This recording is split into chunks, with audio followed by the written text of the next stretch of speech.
ഷാജിദ ഷാജി, നിങ്ങൾ പലർക്കും ഈ കുട്ടിയെ അറിയാം. യൂട്യൂബറാണ്. ഈ കുട്ടിയുടെ വീഡിയോയും ഇൻ്റർവ്യൂസൊക്കെ പലപ്പോഴായിട്ട് വന്നിട്ടുണ്ട്. ഈ പെൺകുട്ടിയുടെ ഭർത്താവ് ആത്മഹത്യ ചെയ്തതാണ്. ഈ പെൺകുട്ടിക്ക് 5 മക്കൾ. 5 മക്കളെയും കൊണ്ട് വല്ലാത്ത ദുരവസ്ഥയിലാണ് ഈ പെൺകുട്ടിയുള്ളത്. നമുക്ക് ഈ വീഡിയോ കാണുമ്പം തന്നെ അറിയാം, ഈ പെൺകുട്ടിയുടെ കഴുത്തിൽ തൈറോയ്ഡ് വന്ന് വളരെ വലുതായി ഒരു ഗോയിറ്റർ പോലെ ആയിട്ടുണ്ട്. ഈ കുട്ടികളെ നോക്കാനും വീട് പുലർത്താനുമായിട്ട് ഈ കുട്ടി ഒരുപാട് വിഷമം സഹിക്കുന്നുണ്ട്. 32 വയസ്സിനുള്ളിൽ ഈ പെൺകുട്ടി അനുഭവിക്കാത്ത കാര്യങ്ങൾ വളരെ ചുരുക്കമാണ്. കാരണം ഭർത്താവ് ആത്മഹത്യ ചെയ്തു, കുഞ്ഞുങ്ങളെ വളർത്തണം. ഈ കുഞ്ഞുങ്ങളെ വളർത്താൻ വേണ്ടി ജോലിക്ക് പോകുമ്പോൾ നാട്ടുകാർ പറയുന്നെന്ന് ഇവൾ വേറെ ആവശ്യത്തിന് പോവുകയാണ്. പിന്നെ ഓപ്പറേഷന് വേണ്ടിയിട്ട് നമ്പർ ഇട്ടിട്ടുണ്ടായിരുന്നു യൂട്യൂബിൽ. അപ്പോൾ ഇത് പൈസക്ക് വേണ്ടിയിട്ടാണ്, ആർഭാടമായി ജീവിക്കുകയാണ്. ഇതൊക്കെയാണ് ആൾക്കാർ പറയുന്നത്. ഞാനൊരു കാര്യം ചോദിക്കട്ടെ, ഇങ്ങനെ പറയുന്നവർ ഇവർക്ക് ഭക്ഷണത്തിനും കുട്ടികൾക്കുള്ള ചെലവിനും കുട്ടികളെ പഠിപ്പിക്കാനും ഈ പെൺകുട്ടിയുടെ ചികിത്സക്കുള്ള പൈസ കൊടുക്കുന്നുണ്ടോ? അങ്ങനെയൊന്നും ചെയ്യാത്ത നമുക്ക് ഇത് പറയാനുള്ള അർഹത എന്താണ്? ആരും തിരിഞ്ഞു നോക്കാനില്ലാതെ ഈ കുട്ടി വീട്ടിൽ തന്നെ ഇരുന്ന് കഴിഞ്ഞാൽ ഇവരുടെ ചെലവ് എങ്ങനെ നടക്കും? ഈ കുട്ടികളെ എങ്ങനെ നോക്കും? അപ്പോൾ പിന്നെ ആ പെൺകുട്ടി ജോലി ചെയ്ത് ജീവിക്കട്ടെ എന്ന് പറഞ്ഞ് വിട്ടൂടെ?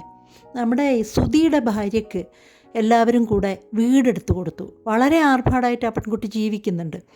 ആ പെൺകുട്ടിയെ ജീവിക്കാൻ പറ്റുന്നത് പോലെ ഈ പെൺകുട്ടിക്കും ആരെങ്കിലും ഒരു വീട് ഉണ്ടാക്കി കൊടുക്കുമോ? ജീവിക്കാനൊരു ചുറ്റുപാടോ ആരെങ്കിലും? എൻ്റെ ഈ വീഡിയോ കാണുന്ന 10 പേരിൽ ആർക്കെങ്കിലും ഈ കുട്ടിയെ സഹായിക്കാൻ പറ്റുമെങ്കിൽ എന്ന് ഉള്ളത് കൊണ്ടാണ് ഞാൻ ഈ വീഡിയോ ചെയ്യാൻ കാരണം. ശരിക്കും മുമ്പൊരു സിനിമയുണ്ടായിരുന്നു, ആകാശദൂത് എന്ന് പറഞ്ഞൊരു സിനിമ.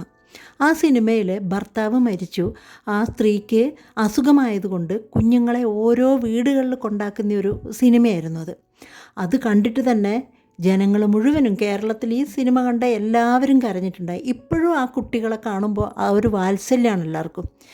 അത് സിനിമ. ഇത് ജീവിച്ചിരിക്കുന്ന ഈ പെൺകുട്ടി കുട്ടികളെ നോക്കാൻ പറ്റാഞ്ഞിട്ട് യത്തീംഖാനയിൽ കൊണ്ടാക്കിയിട്ടുള്ളത്. കൂടെ ചേർത്ത് പിടിച്ച് കൂടെ ഉണ്ടാവണമെന്ന് തന്നെയല്ലേ ഒരമ്മയ്ക്ക് ഉണ്ടാവുള്ളൂ. അവർ ഈ പെൺകുട്ടി ഇതിൽ പറയുന്നുണ്ട്, എനിക്ക് എൻ്റെ മക്കളെ, പൊന്നുപോലെ വളർത്തിയ മക്കളെ എൻ്റെ കൂടെ നിർത്തണം എന്നാണ്, പക്ഷേ പറ്റുന്നില്ല. പിന്നെ എനിക്കിനി ഒരു പങ്കാളി വരികയാണെങ്കിൽ ഞാനത് സ്വീകരിക്കും. അപ്പോഴും ആ കുട്ടിയുടെ മനസ്സിലെന്താണെന്നറിയോ? കുത്തുവാക്കുകൾ ഒഴിവാക്കാൻ. അതായത് ഭർത്താവ് മരിച്ച സ്ത്രീ എവിടെ പോകുമ്പോഴും കൂരമ്പ് പോലെയുള്ള നോട്ടങ്ങളും വർത്തമാനങ്ങളും അവോയ്ഡ് ചെയ്യാൻ വേണ്ടി, ഒഴിവാക്കാൻ വേണ്ടിയാണ് ഈ പെൺകുട്ടി അത് ആഗ്രഹിക്കുന്നത്. അങ്ങനെയുള്ളൊരാഗ്രഹത്തിൽ ആരെങ്കിലും ഈ പെൺകുട്ടിയെ കൈപിടിക്കാൻ വരികയാണെങ്കിൽ ഇനിയെങ്കിലും ആ പെൺകുട്ടിക്ക് സങ്കടങ്ങൾ കൊടുക്കാതെ ആ പെൺകുട്ടിയെയും ഈ കുഞ്ഞുങ്ങളെയും ചേർത്ത് പിടിക്കുന്ന ഒരാൾ വരട്ടെ എന്ന് പ്രാർത്ഥിക്കാം നമുക്ക്. ശരിക്കും കണ്ണീരോടുകൂടി അല്ലാതെ നമുക്ക് ഈ വീഡിയോ കാണാൻ പറ്റില്ല. അത്രമാത്രം വിഷമമുണ്ട് ഈ പെൺകുട്ടിക്ക്. നിങ്ങൾ പലരും കണ്ടിട്ടുണ്ടാവും ഈ വീഡിയോയും ഇൻ്റർവ്യൂവും ഒക്കെ. മഴവിൽ കേരളം വീട്ടിൽ പോയി എടുത്തൊരു ഇൻ്റർവ്യൂ ആണിത്. ഈ പെൺകുട്ടിക്ക് യൂട്യൂബ് ചാനലുണ്ട്.